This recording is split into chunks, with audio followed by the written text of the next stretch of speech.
Hello and welcome, YouTube friends. Smash like and subscribe as I speak with a back-to-back Premier League champion. I'm James Benge, and today I'm honoured to be joined by Spain international and Manchester City midfielder Rodri to discuss the team's pre-season tour, the new arrivals and his objectives for the season ahead, as the Sky Blues look to three-peat on the domestic front, as well as capture that elusive first Champions League title. Qué Golazo begins right now. Look, let's bring me water because very hard conditions here, hot. Wow, mate. I'm sure you've heard what it's like back in Manchester. It's probably cooler out there. No, now in Manchester, I think it's 37 degrees. It's the first time in the history. Yeah, I'm in London. There. We're roasting alive here. Yeah. But yeah, I mean, to kick us off, Rodri, we're speaking to you now, obviously, out on Man City's pre-season tour.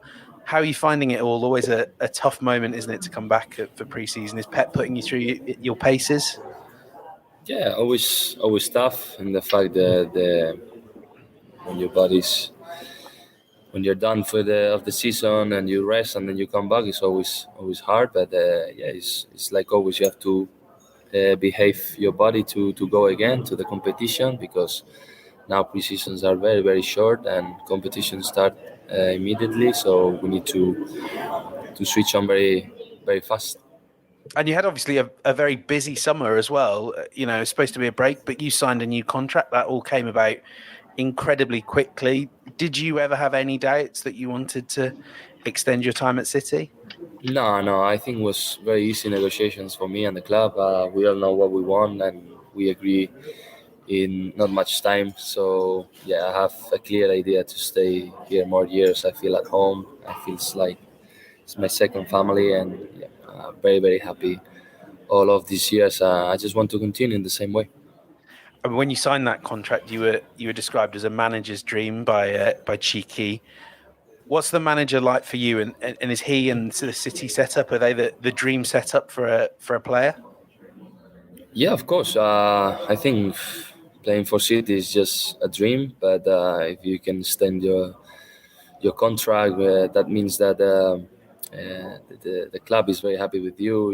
You're very happy with the club, and it's a kind of a connection between both, and the fans. They be supporting me and loving me for the first day. Now I feel really big their love, and of course when you feel like this for a place, everything is easier to develop well and to improve. It's every time it's easier. You don't see that in many teams and other players, and when you feel this is incredible and just wants you to keep going in the same place. Now, a lot of our viewers may not be aware that not only are you a world-class professional footballer, but you also have a degree in business administration and management. When it comes to negotiating a contract, or what does that help? Does it help having that degree? No, unfortunately, no, because I'm out of the negotiations. That's part of the agent. But you're probably too good. That's why, isn't it? Yeah, no. Chicky was scared if I negotiate. So, nah. Is that something you could imagine doing in the future? Cheeky's job when you went post football? Well, I see him every day in the training ground, and I look here like how good life you have, man. And I like the way he works. I like what he does, and yeah, maybe it's a chance. It's too far, of course, but I like the sense because I like watching football and I like watching players and this kind of thing. So it's good. Some of the stuff you've learned on the degree, maybe not like the practical things, but we all know when we go to university, it maybe changes the way you learn, the way you take on board information. Did you find that that's had an impact on your football career? Just, having that degree level learning, doing those sorts of things. Did it change the way you thought as a footballer? Maybe. I don't know, because I cannot tell you maybe in another life if I don't study. But I think so, because it helps me the most in the fact that I do more things in my life in that moment. And I'm not focused all my head in football. I have more things in my life that makes me get out sometimes of this world. It sometimes is very demanding and pressure, and this kind of help me and to avoid these kind of feelings of anxious pressure and this kind of things. And sometimes it's better for the footballer to be occupied in something else. And for me, was great those years. When you've got Cheeky's job, though, there's going to be no escape from it. I'm certain it'll be every day. Obviously, we're preparing for next season, but looking back on last season, I think you would probably agree it was maybe your best season in a Man City shirt, and certainly your best in terms of goals. And I was watching them back earlier today on Wisegate. A load from the edge of the box. You're taking a lot more shots last season. Was that a deliberate thing? Was that just kind of how the games were going last season, or is it something you wanted to improve? Yeah, I think things you say to yourself you can improve, and of course I start training a little bit more. The fact that to arrive in these situations, I have more desire to arrive in these situations, because sometimes it's not the fact that you don't have a shoot. Sometimes it's the fact that you're more worried to by counter-attack than maybe attacking. And it's part of what you want, and I try to be a little me push myself to arrive in these situations. And I prove myself that I can do it. And so I've been touching more these kind of situations. Of course, I think I have to improve a little bit more in the fact of assists, being key passes in the last third. Of course, the goals. I think I can do it. I have the capability and the conditions to do it. So yeah, it's something I look. I don't look too much because it's not the biggest part of my game, but I try to improve. When you mentioned there sort of stopping a counter, were you talking about with your shots like having the view of like, well, if I shoot and the ball goes in or the ball goes wide, at least the opposition can't counter? Was that what sort of you were referring to? Yeah. In that sense, you finish the actions, but I was saying that maybe when you arrive, of course, in those situations, you take the risk that if you lose the ball, maybe you have to run 60 meters behind, and so it depends. You have to feel the balance into when is the time to stay and to avoid counterattacks, and when is the time you can feel you can arrive, and it depends. Was there a favourite goal? Oof, there were good ones because I think my best goal was against Everton for sure. But was most special, of course, the day of Aston Villa, day of Arsenal. They were more special, so tough to decide. Yeah. I mean, it is tough to decide that Arsenal one. I mean, you're talking to an Arsenal fan here, so I don't want to hear any more about that. But on the subject of goals and things that are happening in the penalty box, I saw you signing a picture of that moment against Everton. Obviously, I think it's something that City fans enjoy. Everton fans maybe don't. The one with the handball, not the goal. No, I didn't. Honestly, I didn't realize I was signing that. It was a picture. I just signed it, and then when my missus sent me a photo of what I signed, I was like, "What?" But no, and it's part of football. Sometimes I was in that picture in that moment, but I just move on. I don't think much about it. No, I wouldn't either. But would you have given a penalty if you were the referee then?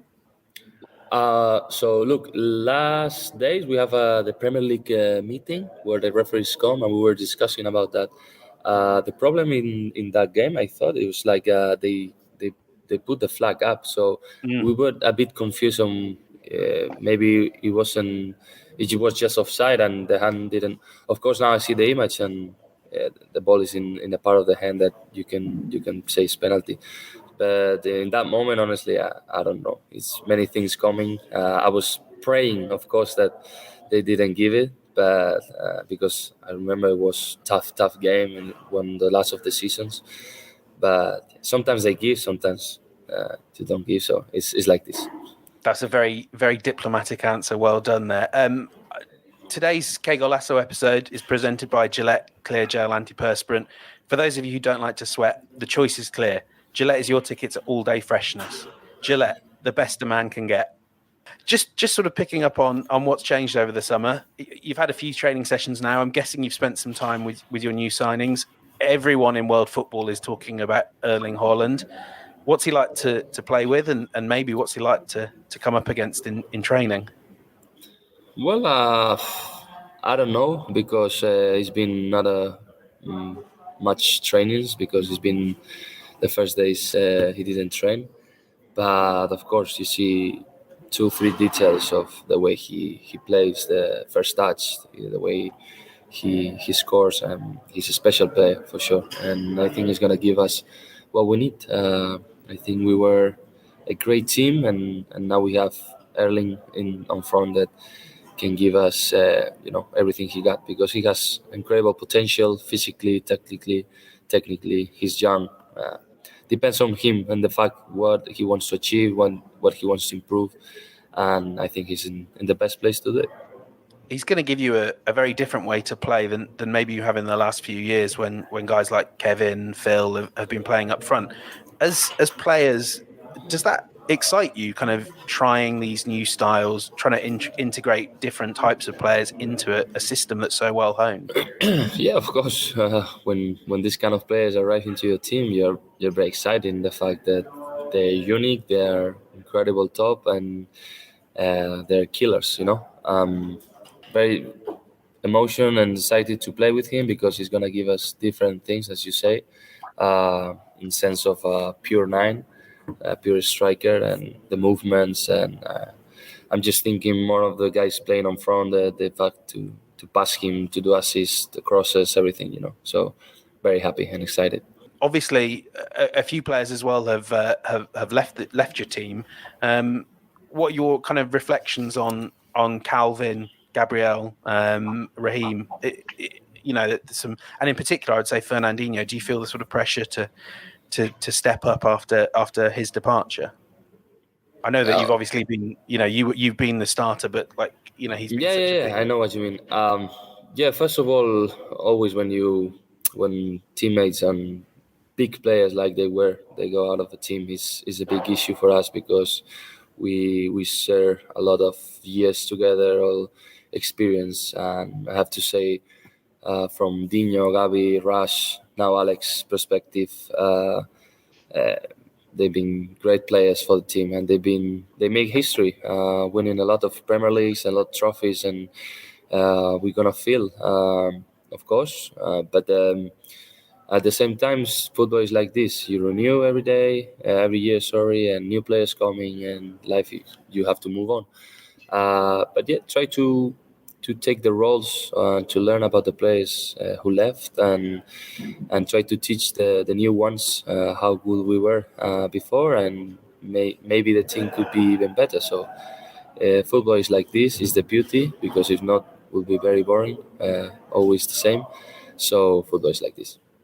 If I could just squeeze one final question in, I know not just in the Premier League, across all sports, the opportunity to three-peat, it's something that marks out the very good and the great from the all-time teams. How motivated are you guys, not just to win that third Premier League in the row, but possibly to combine that with the Champions League as well? Well, we can do history. Never a team has won three in a row. So no, we're gonna start in the same way with humility, with ambition, trying to do from the first day what we have to do, work hard every day. We're not gonna think much at this part of the season, even with the World Cup in between. It's gonna be a very weird season. We're gonna focus on ourselves to try to play as a team like we want, to try to win, and try to be competitive, and then the table and the year will make where you are at the end of the year. But now we don't think much in that. We just try to prepare ourselves. Rodri, thank you so much for your time. Really appreciate you joining us on Qué Golazo pod. And when you are running things at City, do please keep in touch. Thank you. See you guys. Thanks so much for listening to Qué Golazo. Please take a minute to nominate us for Best Sports Podcast in the People's Choice Podcast Award. Link in the description. We're on Apple Podcasts, Spotify, Stitcher, anywhere you listen to podcasts. We're also available as video. Subscribe to us on YouTube. Visit youtube.com/Qué Golazo. Till next time.